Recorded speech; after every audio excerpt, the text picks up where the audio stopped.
Soyez les bienvenus au Club 700. C'est vraiment le jour que Dieu nous a fait voir pour nous réjouir en Jésus-Christ. Avec vous, bien sûr, les amis, et toute l'équipe. Salut, Pasteur Kofi. Salut, Massi. Je sais que tu as eu l'air où tu as été très occupé de ces derniers temps pour le ministère. Tout à fait, Massi. Il y a le temps vraiment occupé pour l'avancement de l'œuvre de Dieu, la prière pour nos chers téléspectateurs partout, et que je salue d'ailleurs en ce moment-ci, parce que nous avons à partager la bonne nouvelle. C'est la chose la plus importante, vraiment. Et aujourd'hui, nous allons vous montrer les miracles de Dieu vivant. Commençons par ce témoignage poignant du jeune Sonny, qui avait beaucoup souffert avec ses parents. Et le résultat était désastreux. Sonny était une loque sans vie. Regardez. Albert Sonny Sykes a 62 ans et est dans la meilleure forme qui soit. À première vue, on ne devinerait jamais qu'à une certaine époque, il était un toxicomane au bord de l'autodestruction. Tout allait bien. Je faisais une formation pour devenir technicien en sciences physiques dans un département de radiologie. Sonny était marié et père de 2 fils. Mais les choses changèrent quand il découvrit que sa femme prenait de la cocaïne. Ça a tout changé. Et ça a expliqué beaucoup de choses. C'est devenu de plus en plus fréquent, pendant des jours plus longs, des périodes plus longues. Quand Sonny la confronta, elle refusa d'arrêter. Mais il voulait sauver leur mariage. Je faisais tout mon possible pour que nous restions unis. J'ai dit, écoute, si tu veux te défoncer, défonce-toi à la maison. Très vite, Sonny commença lui-même à prendre de la cocaïne avec sa femme. Je me sentais totalement euphorique. J'avais l'impression que c'était quelque chose que je n'avais jamais ressenti avant. Sonny était accro. Il passait chaque jour à essayer de se défoncer. Il finit par quitter son emploi et retira le montant de sa retraite pour payer sa drogue. Quand l'argent fut épuisé, sa femme s'arrangea pour continuer. Elle était prête à tout. Elle a commencé à avoir des rapports sexuels pour de la drogue. C'était dévastateur. Puis elle le quitta, lui et leurs enfants, pour un autre homme. Ce fut la plus grande épreuve de toute ma vie. C'était devenu une situation désespérée. J'ai même pensé à me suicider. Sonny perdit sa maison et eut trop honte pour retourner vivre chez ses parents. Il emménagea chez ses beaux-parents. Les garçons et moi avons emménagé chez eux et je me suis senti très diminué. J'étais moins qu'un homme parce que mon père ne m'a pas élevé comme ça. Mon père était déçu par moi. Ma mère était déçue par ma conduite. Toute ma famille était déçue. J'avais perdu ma femme. J'étais très déprimé. Pendant cette période, la belle-mère de Sonny commença à lui parler de Dieu et lui suggéra de lire le livre de Job. Cela m'a empêché de me suicider. Vous voyez ce que je veux dire? J'ai commencé à lire Job et j'ai compris. Dieu avait permis au diable de tout prendre à Job. Après, il lui avait tout rendu au double. C'est ce que je veux. Je veux être restauré. Je veux une nouvelle famille. Je veux retrouver ma famille. Mais tout seul, Sonny ne savait pas comment se débarrasser de sa dépendance. Je luttais entre chercher Dieu et chercher à me défoncer. Je suppose que c'était pour me créer des occasions de tout oublier. Le retour à la réalité se produisit un soir alors qu'il essayait de se procurer de la cocaïne. Il fut pris dans une fusillade entre 2 gangs. Les gens se battent pour un territoire et ça n'a rien à voir avec vous. Vous êtes juste dehors, au mauvais endroit, au mauvais moment.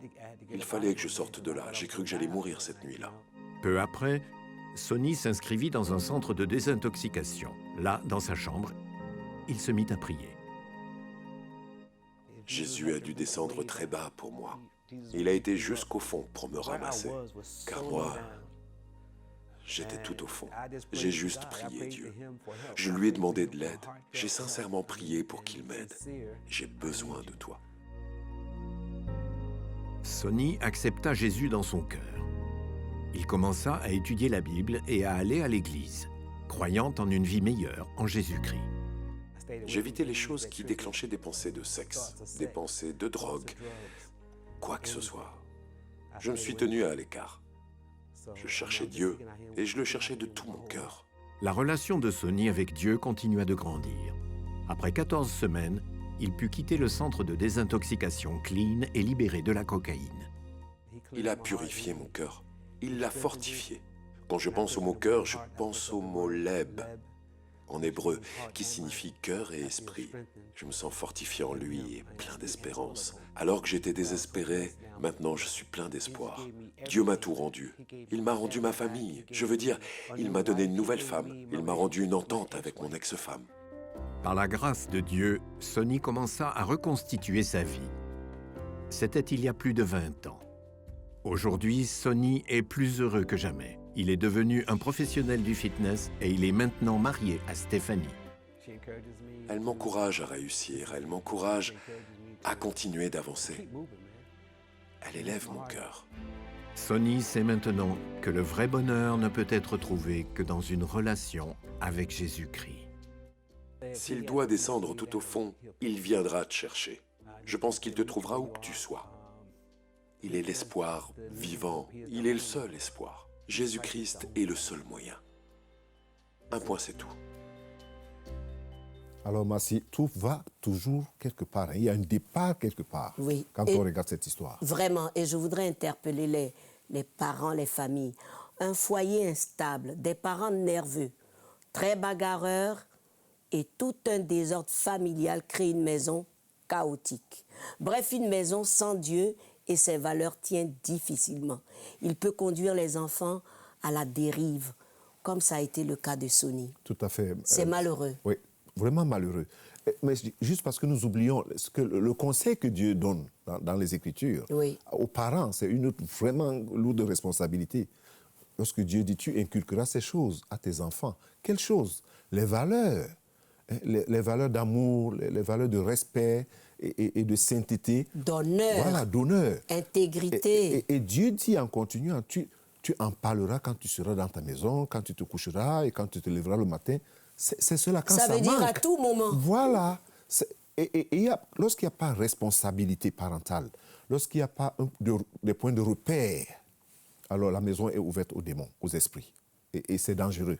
Très dangereux, Massi. Et Sonny a beaucoup souffert. Oui, il a beaucoup souffert, heureusement. Qu'il a rencontré le sauveur de la vie. Ça, c'est la chose la plus importante, Massi. Celui qui a guéri son cœur. Oui, tout à fait, tout à fait. Et la guérison était totale. Absolument. Elle est aussi disponible pour vous, les amis. Ne nous quittez pas tout de suite.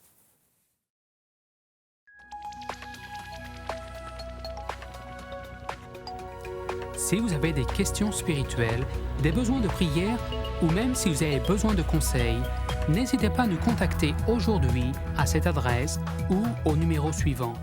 Nos conseillers sont là pour vous aider. N'oubliez pas, nous sommes là pour vous.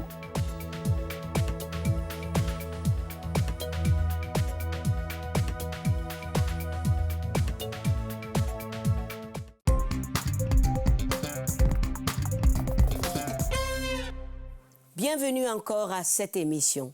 Toute la famille de Mary Lee attendait sa mort certaine, car atteinte d'une forme rare de cancer, les docteurs lui avaient donné que 2 mois pour vivre.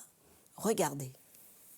Je suis allée voir un médecin qui m'a fait le rapport de la biopsie. Elle m'a dit « C'est si rare et si agressif qu'il n'y a pratiquement aucune donnée sur le sujet. Vous n'en avez plus pour longtemps. » Mary Lee Kos savait que la douleur dans son bas-ventre signifiait que quelque chose n'allait pas. Assise dans le cabinet de son médecin, cette grand-mère de 67 ans apprit que c'était pire qu'elle ne l'avait imaginé. Elle avait un cancer rare et mortel et elle aurait besoin d'une chirurgie radicale d'une partie de ses intestins. Ça change votre vie de devoir porter un sac en permanence. Le cancer se propageait déjà. Ils auraient dû... Je ne sais pas ce qu'ils auraient dû faire à mon corps. Tout en écoutant le diagnostic, Mary Lee priait. Tout ce que j'ai entendu, c'est notre Dieu vivant me parler. Ce cancer n'est pas pour toi. Tu ne dois pas l'avoir. Ne l'accepte pas. Ne le prends pas. Ce n'est pas à toi de le prendre. Tu vas te battre pour ta vie. Il n'arrêtait pas de dire « Tu vas te battre pour ta vie ». Lorsqu'elle chercha un deuxième avis, le médecin lui prescrivit un régime rigoureux et agressif de chimiothérapie et de radiothérapie. Mary Lee comprit qu'il était temps de changer sa façon d'aborder sa maladie. Les gens disent « J'ai un cancer ». Moi, je ne veux pas voir le cancer. Alors j'ai changé mon vocabulaire. Ce n'est pas à nous de l'avoir. Il n'y a pas de malade pour nous. Dieu nous a délivrés. Il l'a cloué sur la croix. Il a changé ma façon de parler. Il n'est pas à moi, je ne dois pas le garder. C'est ce qu'il n'arrêtait pas de me dire. Ce n'est pas à toi de le garder, ne l'accepte pas. Mary Lee accepta de commencer le traitement, mais elle s'accrochait aussi aux promesses de Dieu dans la Bible et posta des versets bibliques dans toute sa maison. J'ai imprimé 4 pages de versets sur la guérison et l'encouragement. Je sais que j'ai été entourée par beaucoup de prières et je ne me suis jamais éloignée de la parole. Vous savez, comme Matthieu 19, 26, ce qui est impossible à l'homme est possible à Dieu. Des amis et de la famille du monde entier priaient pour Mary Lee alors que la chimio et les radiations faisaient leurs ravages. Au bout d'un moment, je pouvais à peine marcher. J'étais très faible. Je pouvais seulement m'allonger sur le canapé. Je ne pouvais rien faire d'autre. Parfois, quand la douleur était trop forte, je citais vigoureusement les Écritures à haute voix. Je donnais des ordres. Je réclamais ce que disait la parole avec vigueur. Tout ce que je peux vous dire, c'est que Dieu nous porte dans les épreuves les plus difficiles de notre vie. Après 7 mois de traitement, Mary Lee alla chez le médecin pour un bilan de santé. Le médecin a dit, je vais vous dire une chose, il n'y a aucune trace de tumeur, aucune trace de chimiothérapie. C'est rien de moins qu'un miracle, c'est au-delà de tout ce que j'ai jamais vu, m'a-t-elle dit. Personne ne peut s'en attribuer le mérite, sauf Dieu. Elle m'a dit, si quelqu'un vous examinait sans voir vos rapports, il ne saurait jamais que vous avez été malade, ni le type de traitement que tu avais reçu. J'ai été ravie d'apprendre cette nouvelle. Ce sont des mots que vous ne pensez jamais pouvoir entendre. Mais Dieu est intervenu, il est fidèle, sa parole est vivante. Aujourd'hui, plus de 5 ans après, Mary Lee est toujours en bonne santé. Elle sait que c'est le pouvoir de la prière qui l'a aidée à traverser ces jours sombres de chimio et de radiation. Je ne serais pas ici sans la puissance de la prière, sans la parole de Dieu qui est vivante et active. Je ne serais pas là. Ne perdez jamais espoir. N'abandonnez jamais. Jésus est fidèle, il est vivant et il est réel. Je suis totalement guérie. Dieu a fait une très belle chose. La sagesse du cœur. Ah oui, c'est ça, la sagesse du cœur. Vous savez, les amis, les diverses sollicitations du monde dans lequel nous vivons ne nous permettent pas de nous concentrer sur Dieu et sur ses bienfaits à notre endroit. Et pourtant, il est nécessaire que notre marche et notre conduite soient toujours marquées par la sagesse. Cette sagesse qui saisit toutes les opportunités, d'un côté de servir le Seigneur, d'un autre côté d'acquérir la compréhension de sa volonté et de son plaisir. Quand nous lisons dans la Bible, dans Colossiens 4 au verset 5, « Conduisez-vous avec sagesse envers ceux du dehors et rachetez le temps ». Cette déclaration de l'apôtre Paul fait un appel. C'est un appel ou un rappel des écrits des prophètes qui va dans 2 directions. Ceux qui sont des enfants de Dieu, mais qui sont assoupis de se réveiller. Ceux qui ne connaissent pas encore le Seigneur, Jésus, et du coup sont morts spirituellement, de se relever d'entre les morts. Ensuite, une exhortation nous est faite d'être vigilants et prudents pour vivre ces derniers temps incertains.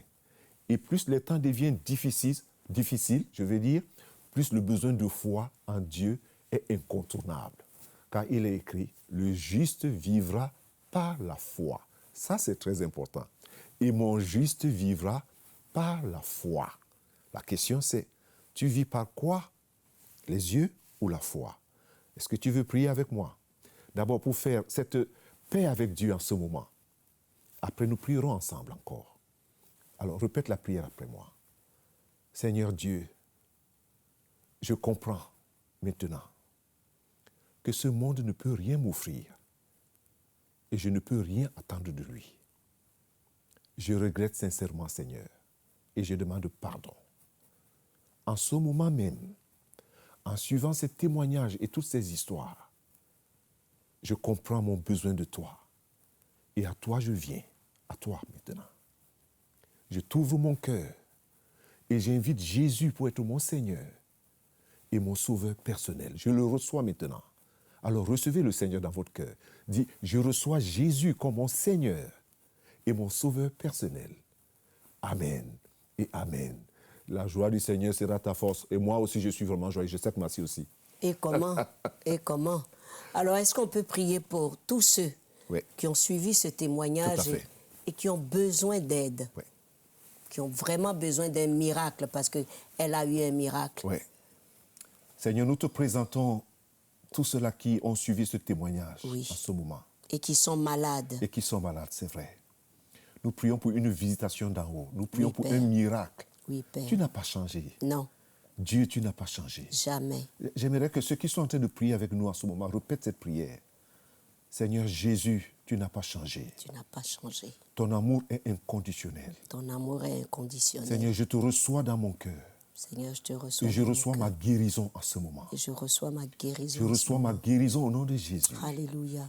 Je reçois ma guérison au nom de Jésus. Alléluia. Et au nom puissant de Jésus-Christ, je vous délivre de toute infirmité. Alléluia. Tout esprit d'infirmité Alléluia. qui te tient captif en ce moment. Soyez délivrés au nom de Jésus. Alléluia. Amen. Amen. Et Amen. Amen. Sachez une chose, les amis, une chose très importante. La mort de Jésus Messie Oui. nous donne deux bénéfices. Le pardon des péchés et la guérison. Alléluia. On appelle ça les deux bénédictions jumelles.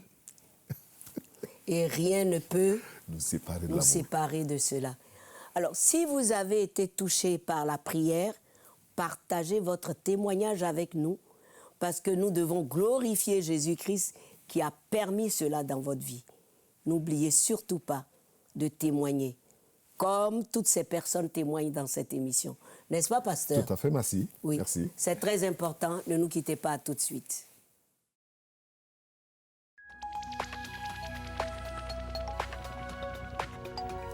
Si vous avez des questions spirituelles, des besoins de prière ou même si vous avez besoin de conseils, n'hésitez pas à nous contacter aujourd'hui à cette adresse ou au numéro suivant. Nos conseillers sont là pour vous aider. N'oubliez pas, nous sommes là pour vous.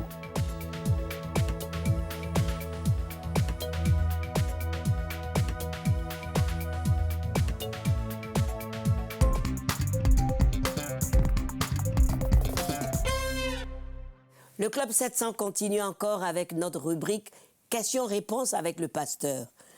Première question, cher pasteur. Pourquoi Jésus se fait-il appeler fils de l'homme? Oui, il se fait appeler fils de l'homme parce qu'il était un homme, tout comme nous. S'il n'était pas un homme comme nous, Massi, la Bible n'aurait pas à dire qu'il a été tenté en toutes choses, comme nous, toutefois sans péché. Un esprit ne peut pas être tenté. Alors il se fait appeler fils de l'homme parce qu'il a partagé toute notre humanité. Oui. Il a eu faim, il pouvait dormir. Et les gens ont tendance souvent à oublier que Jésus a connu, il a été enfant et il a grandi comme tout le monde. C'est-à-dire, la vie ne lui a rien épargné de ce que nous vivons aujourd'hui. Donc il était un homme. Et c'est aussi pour cela qu'il a été tenté, comme je dis, en toutes choses. Hein. Mais la différence, c'est qu'il n'a pas péché. C'est ça la différence. Dieu fait homme. Très bien. La Bible dit que nous sommes... La Bible dit que nous avons été créés à l'image, à son image et à sa ressemblance. Je reprends la question pour qu'elle soit bien claire. Ça nous vient du Congo-Brazzaville d'ailleurs. Ok. La Bible dit que Dieu nous a créés à son image et à sa ressemblance. Sommes-nous comme des dieux? Sommes-nous comme Dieu? Sommes-nous comme Dieu? Ok, d'accord. Je disais que je pouvais répondre de deux façons. Dans le psaume, il est écrit « Vous êtes des dieux, mais vous mourrez comme des hommes ». Quelque part, Dieu, en créant l'homme, il avait dans son cœur quelqu'un qui a toute sa ressemblance, c'est-à-dire cette conscience, cette capacité de créer, cette capacité d'être à la hauteur de beaucoup de choses. Mais cette image a été déformée par le péché. Il faut le reconnaître, il faut savoir cela. Parce que quand on parle de l'image de Dieu perdue en l'homme, c'est le péché qui a déformé cette image. Oui. L'homme est le seul être humain, le seul être, je vais dire, par rapport aux animaux, qui réfléchit, qui peut créer, qui peut faire vraiment des choses qu'un animal ne peut pas faire. Il n'y a que l'homme qui puisse le faire. Donc, à partir de c'est en Christ que nous avons été restaurés de cette image. Très bien. Que nous avons perdue. Parce qu'il faut aussi le savoir. Oui, nous ne sommes pas Dieu et nous ne serons jamais Dieu. Nous sommes comme nous avons été créés. Il a créé l'homme à son image, comme, c'est-à-dire une sorte de ressemblance. C'est-à-dire que dans notre manière de réfléchir, d'agir, de poser des actes, De créer. il faut qu'on voit l'image de Dieu. Dieu est parfait. Dieu est saint, Dieu est pur. Voilà tout ça. Donc c'est important. C'est important, c'est vraiment important. Tu as le temps de prendre une dernière question qui nous vient du Cameroun. Vas-y. Il dit, lui en fait, en gros, il dit chaque fois qu'il adresse sa prière à Dieu, il a l'impression de tomber sur son répondeur qui lui dit « J'ai besoin de décrier mon lien avec mon Dieu. Que dois-je faire ?» En fait, en gros, il ne se sent pas connecté. Et je pense que la personne doit rentrer dans les Écritures. Les cas comme ça, il faut que les gens lisent la parole de Dieu et qu'ils trouvent de l'équilibre dans la lecture de la Bible et dans la prière aussi, l'aide vers un pasteur et de demander la prière, de l'aide pour être vraiment soutenu. Parce que Dieu n'a pas de répondeur. Il faut aussi le dire, parce que la personne parle d'un répondeur. Non, Dieu n'a pas un répondeur. Dieu écoute, mais il veut voir jusqu'où nous sommes prêts à aller avec lui. Oui, important. Ça c'est très important. Voilà. C'est très important. Eh bien, mes amis, le pasteur a répondu. Nous allons aller voir au Népal ce qui s'est passé après ce tremblement de terre qui a vraiment fait des dégâts. Regardez. Tulasa n'a jamais été du genre à s'apitoyer sur son sort ou à laisser un problème génétique ayant affecté ses bras et ses mains la ralentir. Elle lave ses vêtements avec ses pieds. Elle est très compétitive à l'école. Elle a beaucoup d'amis et espère un jour diriger une entreprise. Un jour, un tremblement de terre détruisit la maison au Népal où elle vivait avec sa mère. J'étais au champ quand j'ai senti la terre trembler. J'ai regardé autour de moi et j'ai vu de la poussière voler. Ensuite, 2 des maisons de nos voisins se sont soudainement effondrées au même moment. Je rentrais chez moi quand j'ai vu notre maison s'effondrer. Je n'ai pas vu les enfants et j'ai craint que la maison ne soit tombée sur eux. Après le tremblement de terre, un parent laissa Tulasa et sa mère vivre dans un refuge qu'il avait construit pour ses chèvres. Il n'y a rien d'autre que la gravité qui maintient cette maison debout. Si vous observez les murs, vous pouvez voir la lumière du jour à travers tous les interstices entre les briques. Il n'y a pas le moindre mortier qui tienne cette maison ensemble. Quand CBN a pris l'histoire de Tulasa et sa mère, nous avons offert notre aide. Tout d'abord, nous avons fourni 2 de nos presses à briques spéciales et d'autres matériaux de construction. Ces machines à briques compriment un mélange de terre, de sable et de ciment en briques solides à emboîter. Nous avons ajouté une armature en barre d'acier pour que les murs puissent fléchir lors de futurs tremblements de terre. Avec l'aide de parents et de bénévoles, nous avons construit cette toute nouvelle maison pour Tulasa et sa mère. J'ai construit notre ancienne maison de mes propres mains, avec des pierres et de la boue. Je n'aurais jamais pensé avoir une belle maison en briques comme celle-ci. Je suis très heureuse. Je n'ai plus à vivre dans une cabane d'animaux. Le jour du déménagement, c'était bon de savoir que Tulasa et sa mère allaient être en sécurité dans leur nouvelle maison. Et notre équipe a eu l'honneur d'être les premiers invités à dîner. Je n'arrive toujours pas à croire que vous êtes venus construire ma maison. Merci, merci beaucoup. Je tiens à vous dire à tous un énorme merci. En fait, la misère de ce monde n'empêche pas Dieu de trouver les partenaires pour agir. Heureusement, parce que cette pauvre femme et sa fille, pas de maison, rien. Elles ont trouvé la maison, on leur a donné une maison, de quoi vivre et c'est formidable. Et ça, je voudrais vraiment interpeller tous ceux qui sont partenaires du Club 700 à donner, allez dans nos bureaux régionaux, nos sites et faites vos dons. Et surtout, sachez que Dieu se réjouit de ce que vous faites. Cette émission est terminée, on va la terminer en beauté avec un très beau chant qui va vous réjouir. À très bientôt.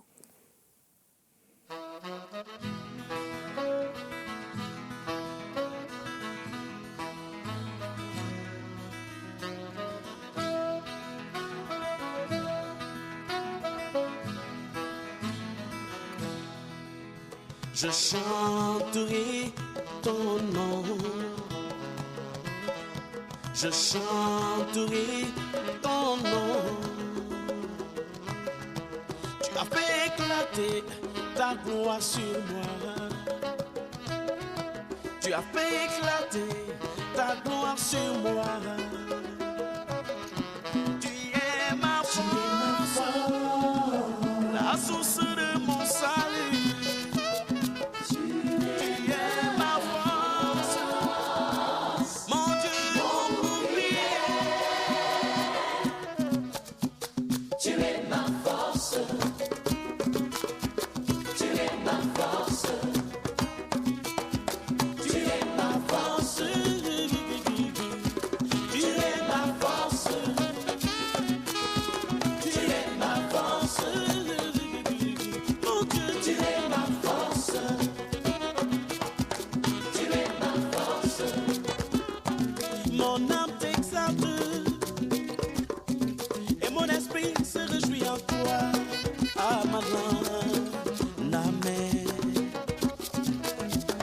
secouru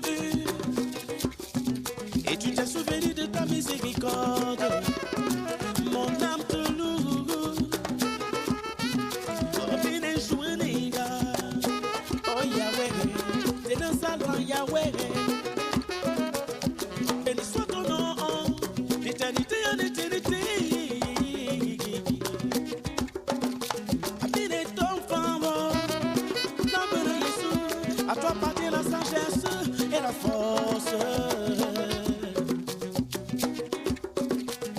Tu es Dieu dans le ciel. Tu domines sur tous les royaumes des nations dans ta meilleure force et puissance. Et nul ne peut tenir face à toi.